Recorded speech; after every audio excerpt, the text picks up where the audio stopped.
Et avec nous en ligne ce matin, Vladimir Fedorovski qui vient de publier chez Stock le roman vrai du docteur Zhivago. Mais en 1989, il était diplomate, il était conseiller du président Gorbatchev.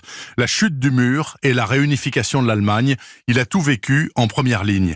Vladimir Fedorovski, bonjour. Bonjour. La chute du mur de Berlin, donc, en novembre 1989. En fait, Vladimir Fedorovski, vous qui étiez si proche de Gorbatchev à l'époque, vous nous dites ce matin qu'on en parlait déjà au printemps 89 au Kremlin et qu'il y avait deux camps opposés. Racontez-nous. Il faut dire que dès le début de l'année, le KGB envoie des dépêches que si ça continue comme ça, c'est la fin de la RDA, c'est la fin de l'URSS et c'est la fin du pacte de Varsovie. Oui. C'était dit noir sur blanc et il y avait deux camps. D'un côté, le KGB et l'armée, mais d'autre côté, mes amis, il y avait numéro 2 du régime Yakovlev et Shevardnadze, si vous vous souvenez bien. Le ministre des Affaires étrangères. Discussion était très rude. 2 contre 2.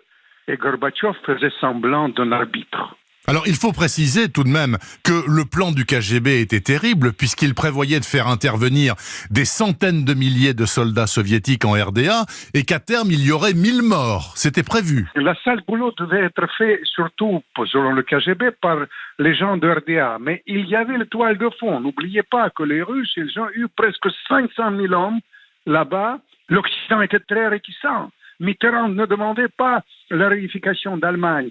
Thatcher envoyait les dépêches à Gorbatchev. Pourquoi cette évolution? Ils ont été aussi inquiets et le KGB utilisait ça. Et là, mon ami Yakovlev a eu une idée de génie. Il appelle Raïssa Gorbatchev. Il appelle Raïssa, qui était très influent. C'était pas seulement égérie. C'était un conseiller de Gorbatchev.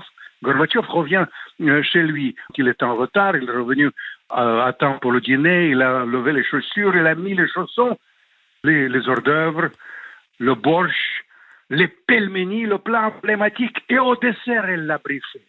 Et Yakovlev, il le disait, si nous intervenons, nous sommes otages du KGB et de l'armée. C'est la fin de réforme de l'URSS, c'est la fin de la perestroïka. Et Raïssa a continué sur l'oreiller. Le lendemain, Gorbatchev revient, pas d'intervention. Pas d'intervention, et donc Yazov, le ministre de la Défense, et Kryuchkov, le patron du KGB, ont perdu.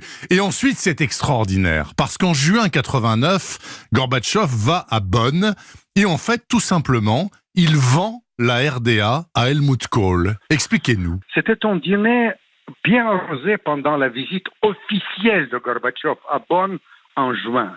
Et vous savez, Gorbatchev, c'est comme Sarkozy. Il ne supporte pas l'alcool.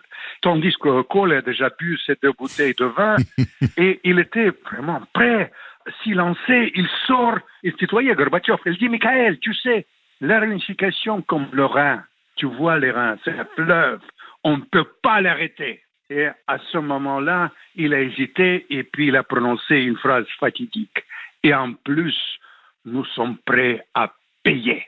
Il y avait un long silence, presque 1 minute dans la conversation, c'est très long. Ouais. Et puis Gorbatchev met sur moi point sur les i, il a prononcé un mot combien. Là, la réunification a été scellée. Extraordinaire moment d'histoire dont a été directement témoin Vladimir Fedorovski, que je remercie d'avoir raconté ça 30 ans après aux auditeurs d'Europe 1. Je vous souhaite un très bon week-end, Vladimir. En exclusivité pour Europe 1.